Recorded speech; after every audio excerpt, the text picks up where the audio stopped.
একেন বাবু ফিরেছে আবার নতুন রহস্য নিয়ে। কিন্তু পুরুলিয়া পাকড়াও কি একেন বাবু আগের গল্পগুলোর মতো যথেষ্ট এন্টারটেনিং হলো, নাকি কোথাও দুর্বল থেকে গেল? চলুন দেখে নেওয়া যাক। আজকে কথা বলবো আমি আমার ইউটিউব চ্যানেলে একেন বাবুর সিজন 9-এর যে ওয়েব সিরিজটা পুরুলিয়া পাকড়াও। তো সেই ওয়েব সিরিজটা আমি জাস্ট কয়েকদিন আগে দেখলাম।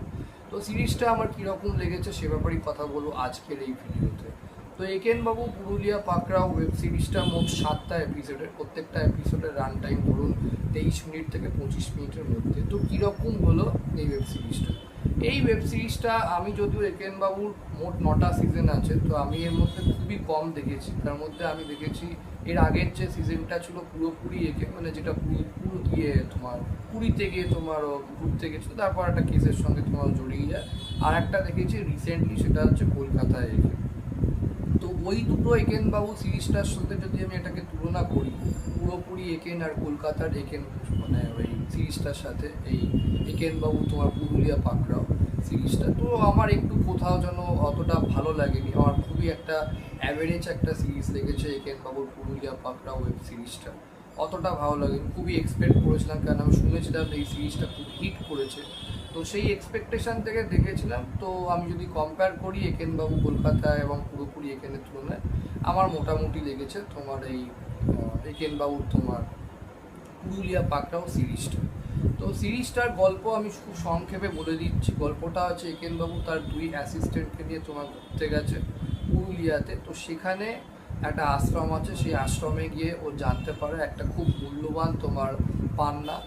তো সেটা তোমার আশ্রম থেকে চুরি গেছে, এবং সেই আশ্রমটা দেখাশুনো করে তোমার তার নাম, যে আশ্রমটা দেখাশুনো করছে তোমার ওখানেই একজন থাকে, যেটা তোমার সন্তু মুখার্জির ভাই পাঠ করছে, সুমন্ত মুখার্জি।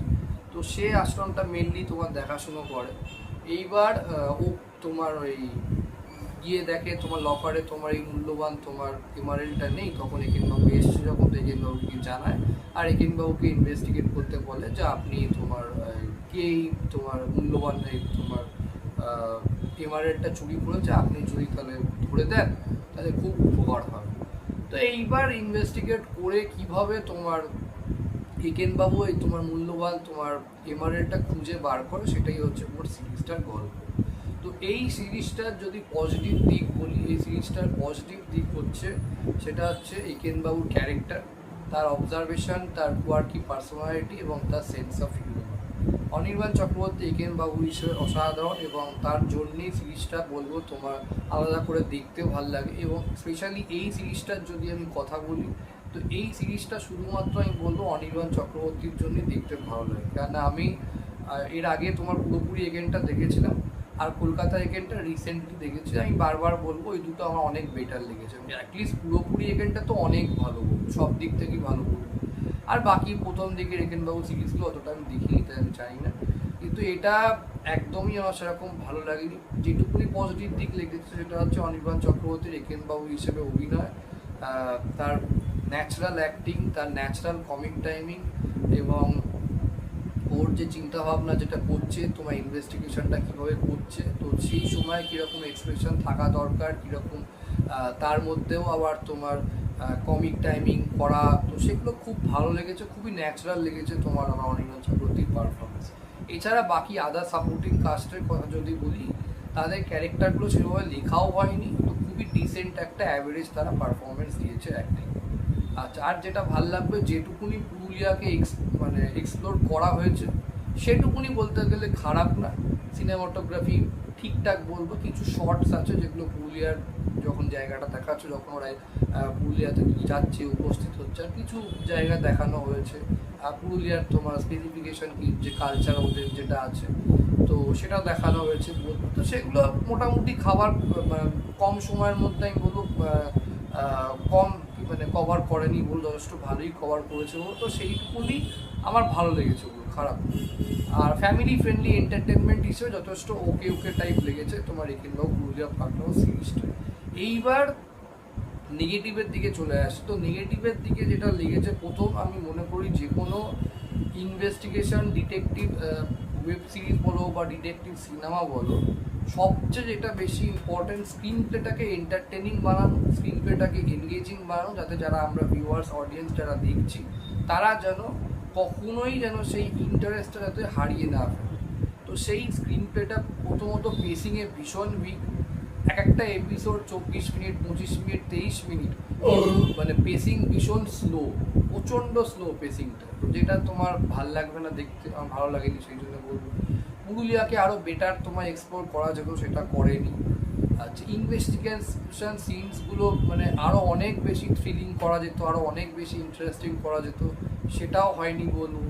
এবং যে ক্লুগুলো নিয়ে নিয়ে তোমার একেনবাবু তোমার কেসটাকে সলভ করছে, সেটা আরও ভালো করা যেত, সেটাও হয়নি। এবং যে টুইস্ট যেটা আছে এবং যে ক্লাইম্যাক্স যেটা আছে, সেটাও সবার কাছে যথেষ্ট আমি বলবো মানে অ্যাকসেপ্টেবল হবে।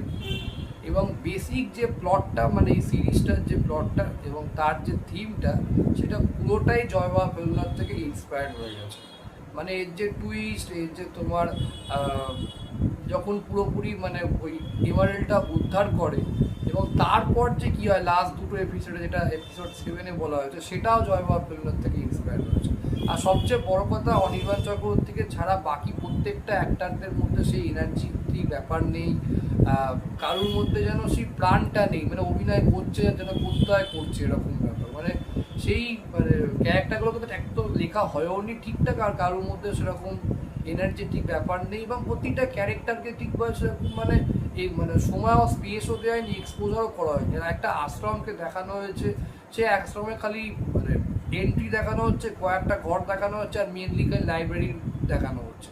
একটা আশ্রমকে তো আরও ভালোভাবে এক্সপ্লোর করতে হয়, আশ্রমটার কালচারটা কী, আশ্রমে যারা থাকে তারা কীভাবে রয়েছে ওখানে, তারা কীভাবে সময় কাটাচ্ছে, তাদের ওখানকার দৈনন্দিন জীবনটা কেন, তো এগুলো অনেক বেশি দেখাতে হতো বলবো। তো সেগুলো একদমই ভালো এক্সপ্লোর হয়নি। আর টুইস্টটাও মানে মোটামুটি আপনি এপিসোড যেরকম এগোয় তো আপনি বুঝেও যাবেন, ধরেও ফেলবেন, আর ক্লাইম্যাক্সটা তো যথেষ্ট প্রেডিক্টেবল। আর এপিসোড 7টা এপিসোডের জায়গায় আমি বলবো যদি 5টা এপিসোডে শেষ করতে হতো, তাহলে অনেক বেশি স্ক্রিন প্লেটা টাইট হতো এবং অনেক বেশি ভালো হতো। সো আমার খুবই একটা অ্যাভারেজ লেগেছে একেনবাবু পুরুলিয়া পাকড়াও সিরিজটা। বাট আমি বলবো যদি আপনারা একেনবাবু সিরিজটার ফ্যান তাহলে অবশ্যই একবার দেখতে পারেন, কিন্তু যদি সিরিয়াস থ্রিলার যদি এক্সপেক্ট করেন এই সিরিজটা থেকে, তাহলে ডিসঅ্যাপয়েন্টেড হবে। তো এই ভিডিওটা ভালো লাগলে লাইক করুন, কমেন্ট করুন, শেয়ার করুন, এরকম রিভিউ পেতে মুভিমাঝি কমেন্টসকে সাপোর্ট করুন ও সাবস্ক্রাইব করুন। দেখতে পারেন, আমি এটাই বলবো, ফ্যামিলি ফ্রেন্ডলি এন্টারটেনমেন্ট, মানে ক্যাজুয়াল ভাবে দেখুন ভালো লাগবে, কিন্তু সিরিয়াস ভাবে যদি সিরিজটা দেখেন তাহলে আমি খুব ভালো লাগবে, ডিসঅ্যাপয়েন্টেড। সো এই হচ্ছে আমার একেনবাবু পুরুলিয়া পাকড়াও এই সিরিজটা রিভিউ।